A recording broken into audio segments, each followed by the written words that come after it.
What is the theoretical max PSI or pressure ratio for the MR1900? Pulley ratio?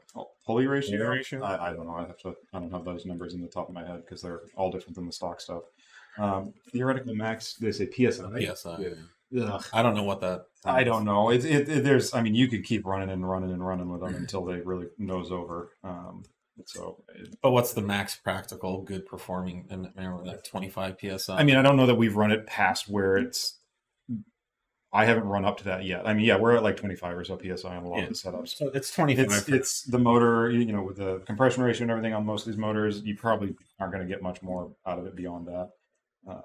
And it's going to depend on fuel and octane and all the normal stuff. Whatever the max RPM of 18,000 does.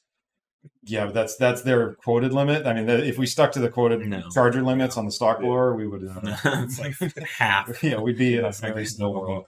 So no, it's like staying within a turbo's pressure map. Yeah. If you're running for it, it's a suggestion. I don't think this is what they were asking, but I just want to address this that more boost isn't always better. It's better up to a certain point, but then you run into efficiency problems. And so these power adder devices like superchargers and turbochargers, it's like Whipple superchargers or centrifugal, they work by grabbing air and forcing it, past their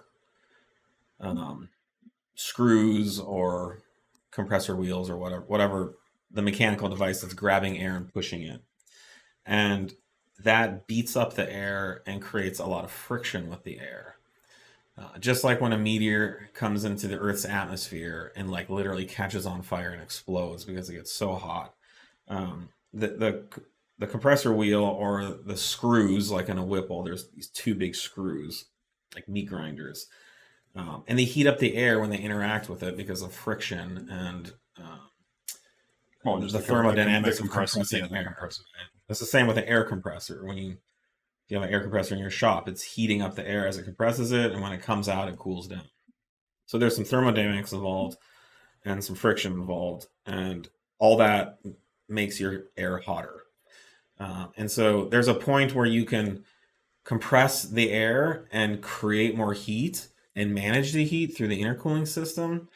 But at some point, the supercharger's efficiency starts producing more heat than pressure. And at that point, typically your cooling system is overwhelmed.